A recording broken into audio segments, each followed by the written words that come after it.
In this lesson, we're going to cover our last data container type, which is a dictionary, and talk about what exactly it is to create a dictionary, how it's different, is it mutable or is it not, and how to kind of work with them. So let's get going with dictionaries.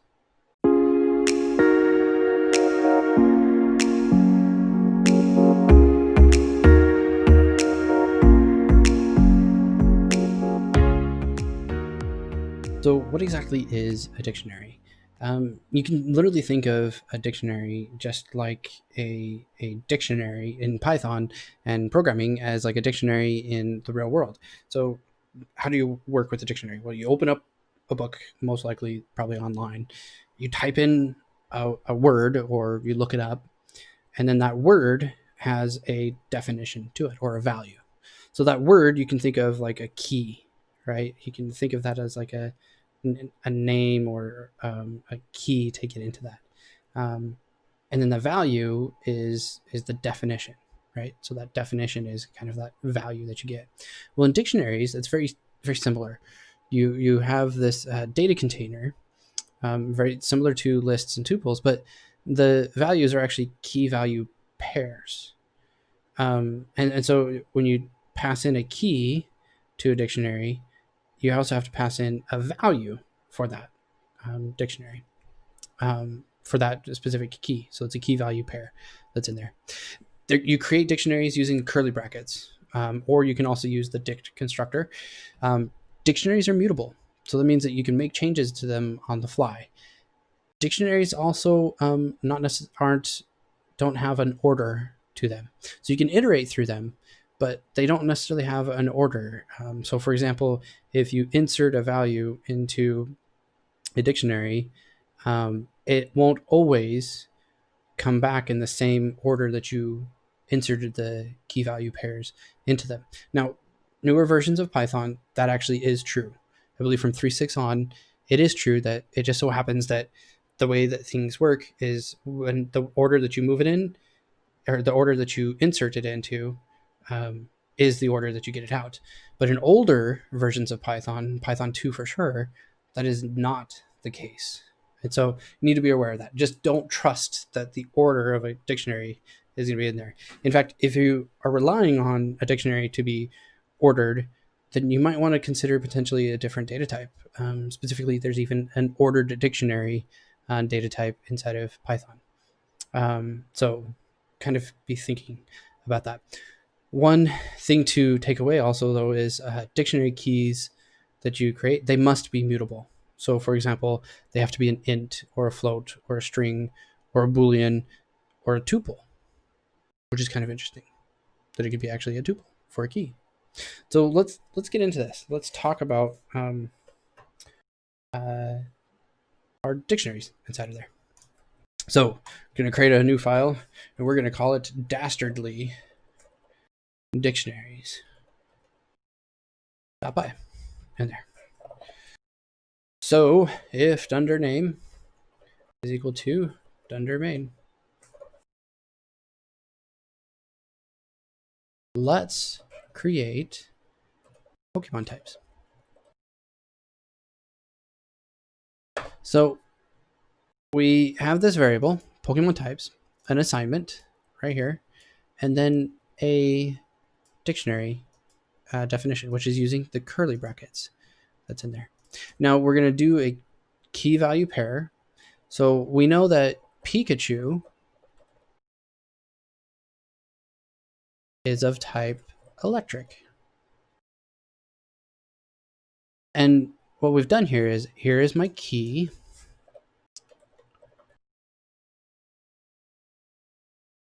And here is my value.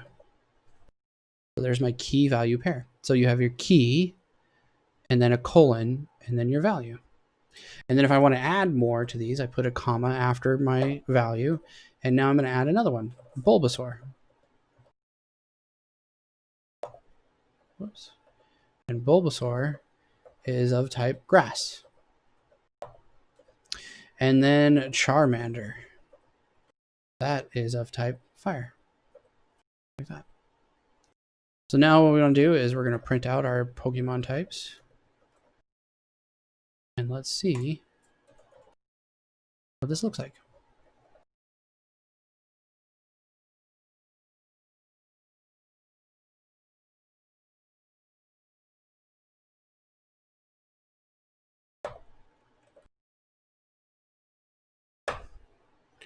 And there you have it. Looks exactly the same. And there's your dictionary. So that's kind of interesting, but it doesn't really do much to you. But let's explore another way to create a dictionary. So we're going to do Pokemon type pairs. That's going to be equal to a tuple of tuples. So Pikachu and electric. And then Bulbasaur and grass and Charmander and fire. There we go. And now our Pokemon types from tuple is equal to our dict and then pass in our Pokemon type pair. So what we've done is we've created a tuple of tuples.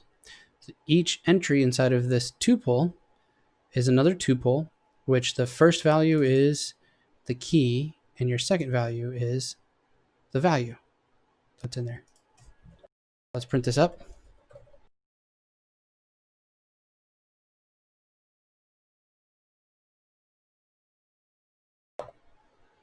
And ta-da, there we go.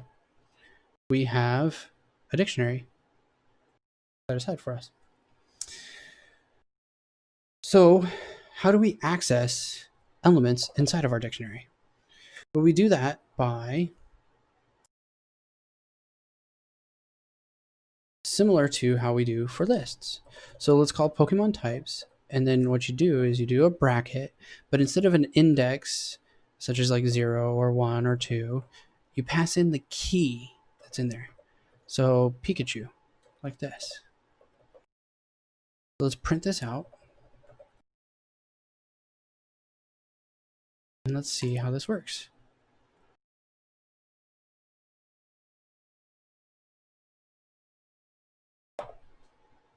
And there we go. So what this does is it grabs the value that's in there. So that's how you access that's in there. Then another way that you can do this is using the get method. So print Pokemon types dot get and Pikachu, like this. Run this again, and we will get both electric for both things. So what happens if we pass in a key that doesn't exist? Pokemon types, let's do Mew in there. That ever elusive Mew. But we haven't defined it. What do we get? We get an error. We get a key error, actually, specifically, saying that Mew doesn't exist inside of this. So there may be a situation, though, that you don't know what kind of keys are in there to see. Well, you can check to see if a key is in there by doing this. If Mew in Pokemon types, like this, we'll run this again, and you can see false, that's in there. But the other thing that you can do is this, is you can get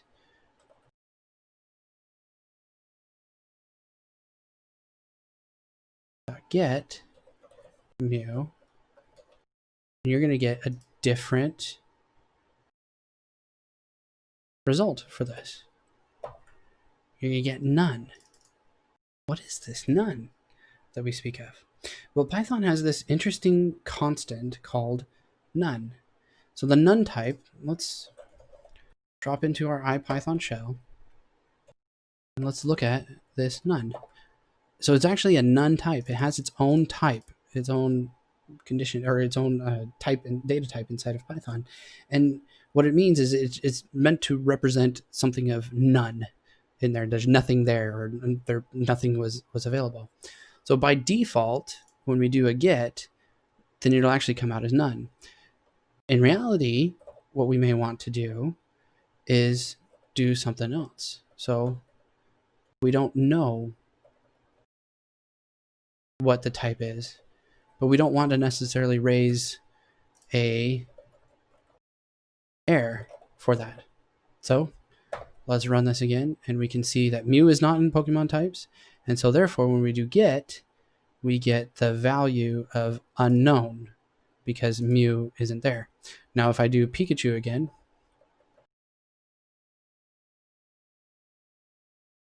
now we get the electric that's inside of there. Okay. Now let's say, you know what? It's time to add Mew to our Pokemon types. So Pokemon types, and how do we do that? How do we add that in there? Well, you can do it like this. So we index or access the key of Mew and set that equal to psychic, because Mew is a psychic Pokemon. And so what we've done here, even though the key doesn't exist at this point, what we're saying is now assign this key to this value within this dictionary. So let's print our Pokemon types.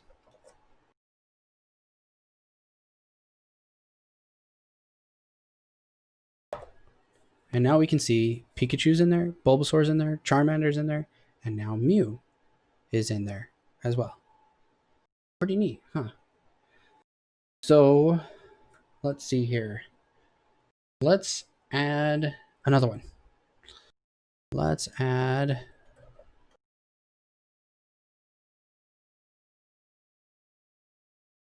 Squirtle. He is equal to water type. That in there. Just to show you that, ta-da, it actually is in there. But now let's say, you know what? I just realized, man, I misspelled Squirtle. Dude. Well, sure, I can come in and I could change it here. But what if you didn't want to? Well, you can actually delete an entry out of there. And you do that by using del. So you do del and then Pokemon types and then Squirtle. Now we're going to print out our Pokemon types. And then we're going to do Pokemon types of the correct spelling of Squirtle.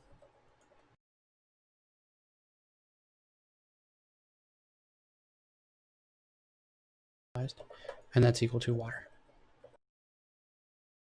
Now, let's print our Pokemon types. And let's actually debug this guy to show you what's going on. So here's our Pokemon. We can see our Pokemon types over here. We can see Pikachu, Bulbasaur, Charmander. We've added Mew to this. And now we've added a misspelling of Squirtle, which we don't like. And so what we're going to do is we're going to delete Squirtle. Goodbye.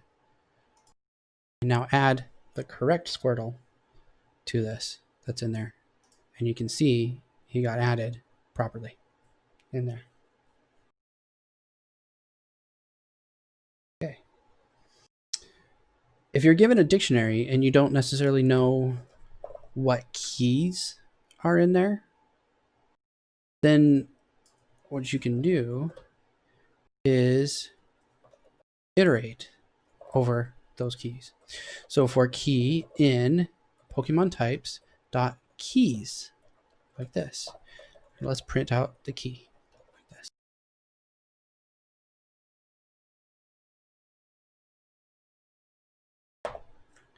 And there we go. Oh, whoops.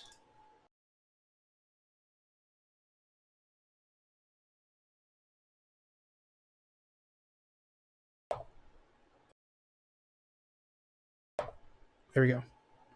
We can see that Pikachu, Bulbasaur, Charmander, Mew, and Squirtle were in there, which is what we would expect to be in there. So those are our keys that are in there.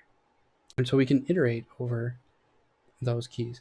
In fact, actually, we don't even need this keys. You can call this in there to get them, but you can actually just iterate over this guy right here, and that will just give you the same thing. It iterates and gives you the keys. Now, what if you wanted to actually iterate over the key value pairs? Well, then you're going to do items like this, and the way you do that actually is for key value, key comma value. Actually, you know what? Let's do this. Item.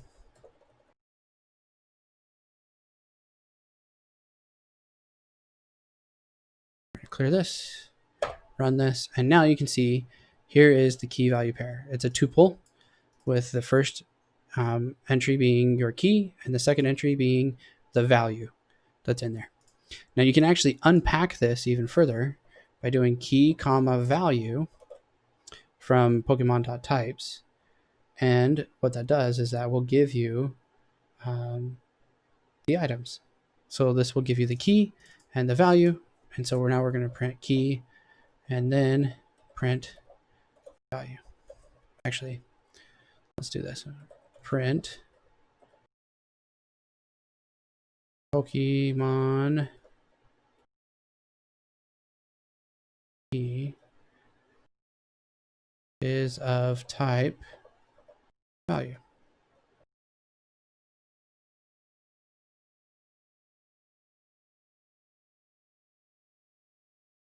Let's run this again, and now we can say Pokemon Pikachu is of type electric. And thus far, it does that all the way through. So there you go. So finally, what I want to talk about is a dictionary of dictionaries. So let's create an actual Pokedex. Okay. So what we're going to do is we're going to create a Pokedex where the key of this Pokedex for each entry in here is going to be the Pokemon number that's in there. So each Pokemon has a specific number that's associated with it. And then each value for that key or Pokemon number is going to be the Pokemon name and the Pokemon type. But we're going to do that using another dictionary. So it'll be a dictionary that has a key value of name, which will be the Pokemon name, and then a key value of, or key of type, which will have electric as its type. So let's try that. So 25 is Pikachu. So what I've done here is I've created a dictionary, set a value or a key value of this 25, and set that value to be another dictionary. So now I'm going to do name and then Pikachu. And its type is going to be electric, like this. Now I'm going to do another one. We're going to do number 1, and that's going to be another dictionary. That is going to be Bulbasaur.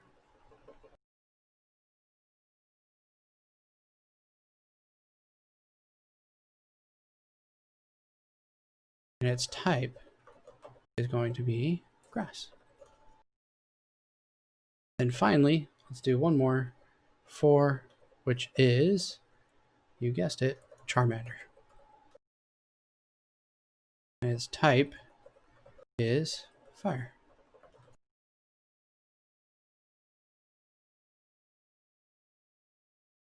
Now let's print our Pokedex and see what this looks like.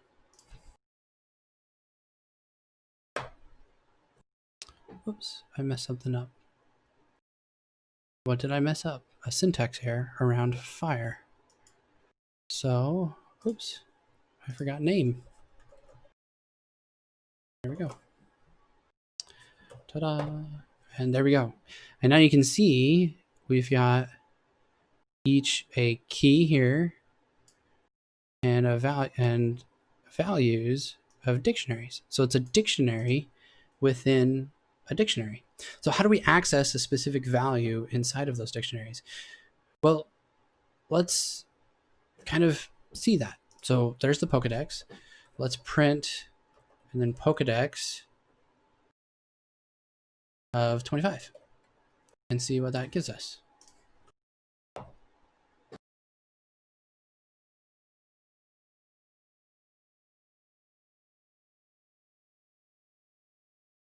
There we go.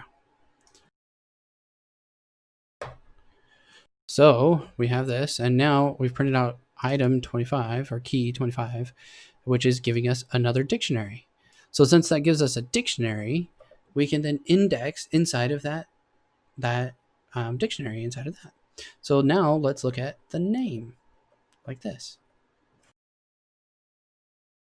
So key of 25 with a key of name inside of that gives us Pikachu. So that's how you do that. So you can actually index an index that's inside of there. You can actually do this with lists as well. So if you get a list of a list within a list, you can actually index into that list that's in there.